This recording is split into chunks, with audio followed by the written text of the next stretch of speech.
Welcome to Psychology 302, Research Methods and Design. What follows is a video for new instructors, just trying to help you get started in our course. So some of the best thing that you could do to understand our course is to just have a basic overview of maybe the due dates in our course and kind of the larger assignment and vision for our course. Something to keep in mind for our course is that it is set up so that our students have a few of the same kind of repeated weekly assignments, and then they have a broader overall research proposal assignment that they're kind of trying to create over the course of the semester. This larger research proposal is broken down into smaller weekly assignments so that it progressively builds on each item week by week until at the very end of the semester they turn in their large research proposal. So that's kind of a general overview of the assignments in the class. The way that the class is broken down is that students generally have assignments due Wednesdays and Fridays. And this is actually a calendar that I've made over the course of time for myself because I don't really like the iLearn calendar. I don't think that it helps me visually very well. But what you can see is that for the first couple of weeks, most of the assignments are due Fridays. And then students begin alternating between Wednesdays and Fridays. Typically on Wednesdays, they have an outline due. Their exams fall on Wednesdays. They have 3 of those throughout the course of the semester.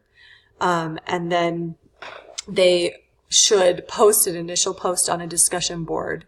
And those all fall on Wednesdays. On Fridays, they will always have their quizzes due. They will have their final 2 posts, their kind of follow-up posts will be due on the discussion board.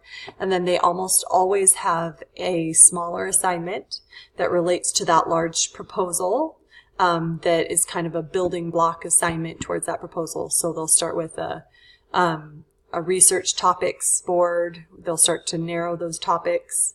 And then they'll begin to look for references. They'll do annotated bibliographies, which will then lead to an introduction draft. They'll do an introduction peer review. They'll then do a methods draft, a methods peer review, and then they kind of have a week off where they have sort of an alternate assignment. And then the one large deviation in the schedule is that their final draft of their proposal, which is everything kind of all brought together, an entire proposal, is due on a Monday. And that is because we wanted students to be able to receive feedback because it's so close to the end of class. We wanted them to be able to receive feedback because they also have a poster that's due. And we wanted to make sure that we could get all of that grading in before the very end of the semester. So let me go over some of the content in the course so that you can kind of put those assignments with the content. Content can either be found through this content browser or it can be found through this tab. I personally like the tab. You will really need to familiarize yourself with each of these individual lessons. The lessons should have notes that were written up to try and go through each of these different assignments. Those should give you some good insight and information into those assignments. But it is also very, very important that you go through each of these individual assignments so that you are familiar with them and you can help students through each of those. The nice thing is that some of these have some really great information. So, for instance, in Lesson 1, we go over an introduction to the research proposal that really explains this research proposal. It gives lots of links to each of the individual assignments associated with it. Also gives links to some really great materials to help with the proposal, which goes through, PowerPoints, some sample proposals with instructions, etc. So this particular section has really, really good information, and you can point students back to that throughout the semester. You can also find a lot of those additional resources in this resources tab, which will take you to similar resources as you can see. Also, each of these different lessons, a lot of times the instructions for an assignment will include an example So it will go through the assignment pretty thoroughly, and then a lot of times we'll have an example paper for students to look at. So please familiarize yourself with that, and then also point your students back to those items so that they can be more aware of those assignments and have good instruction there. The calendar is something you'll want to keep track of. Again, I kind of went over that other calendar that I like to use, but the calendar should have items throughout that you can keep track of, student assignments that should be on Wednesdays and Fridays. This doesn't have anything on it because it's kind of the master template, but your individual course should have those dates in there, and you're going to want to be aware of those. A way to kind of keep track of everything in your course is I like to kind of use my grade book. Luckily now it is arranged according to lesson. And so you can look at each individual lesson and kind of know what you're on for that week. And each of those items, you can kind of clear those out as you grade them. And a nice thing about that is you can go into your grade book, and as you finish grading certain items, you can start to remove them from your site. They'll stay in your grade book, but you're just hiding those columns, and that can kind of keep you on each separate week. So now all you're seeing is, for instance, are the assignments for lesson 2. And as you complete grading those, then you could, hide those as well. And that could kind of help keep you on track for the assignments that you need to focus on for each week that you're on. I like to spend most of my time helping students with the proposal assignment because, in my opinion, that is something that they really need to learn and take from this class, is learning how to write research and how to create research. Also, in terms of their grades, the proposal assignment and the exams make up the bulk of their grades and impact their grades the most. So I really like to take time to help students in those areas. But of course, you can decide where you want to spend the bulk of your time. Okay, finally, the last thing that I want to go over just really briefly is this announcement section. Obviously, since this is, like I said, a master course, there's no announcement here. But this is a section that you can use, and I like to think of it as like my lecture space.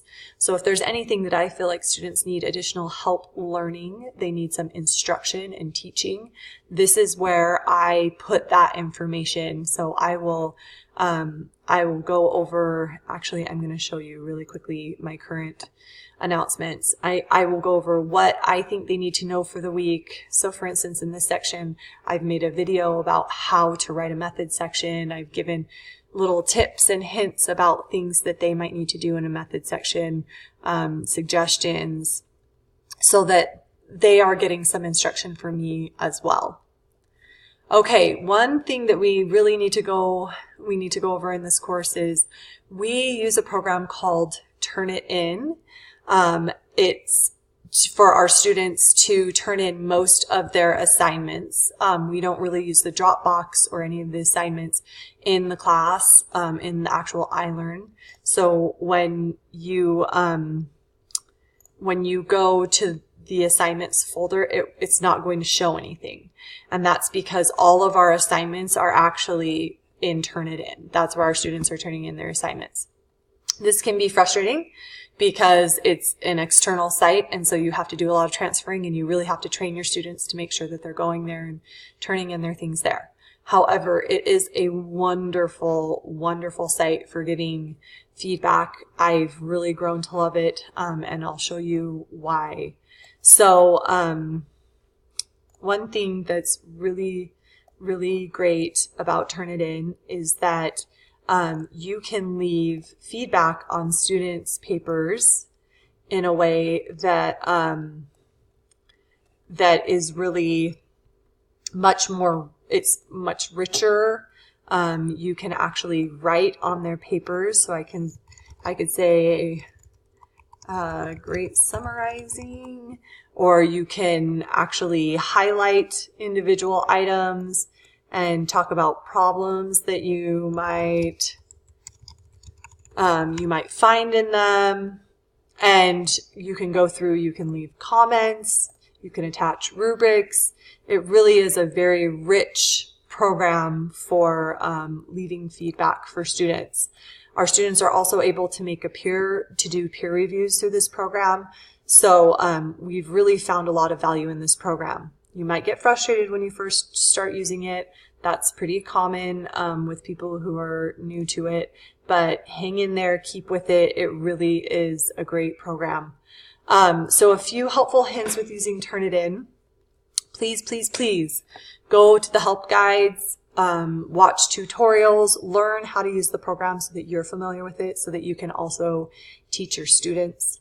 Right now, our on-campus liaisons are the people who kind of handle the Turnitin account. So what they will do is they will give you a class code, and they'll give you a password, and you'll log in, and you will come to your semester account. And the first thing that you need to do every single time you receive that account, every time you look at it, is to make sure all of the dates line up and that all of your assignments are there. So that's where you'll need to go back and forth between the iLearn calendar and Turnitin and make sure that those dates and those assignments line up. If they don't, you need to change them and you need to fix them, because it's always a problem when you get through the semester and you have a student. It's usually the students who'll catch it, right? And they will email you and they'll tell you all of a sudden you don't have this assignment, and then you've got big problems and you're playing catch up. So please make sure that you go through and that all of those things line up. You will be much happier for it.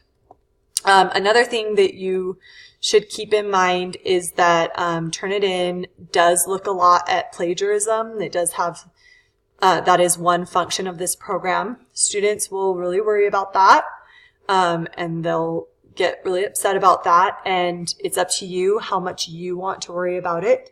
I usually tell my students that I don't really worry about it as long as I can tell that they are doing the best they can to summarize, to reword things in their own words, and as long as I know they're doing their own work, I don't even look at the similarity ratings. I feel that you can usually tell pretty well when students have made that effort versus not.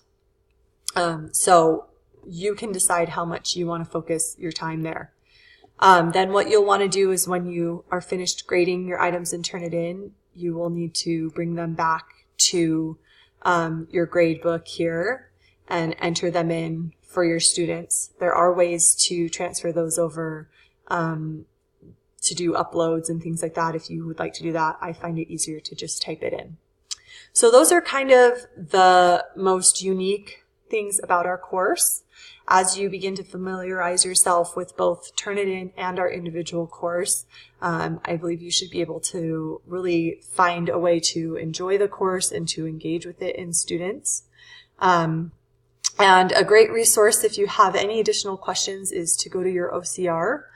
They're always available to talk to you about our course and to help you through any individual items that you might need additional help with.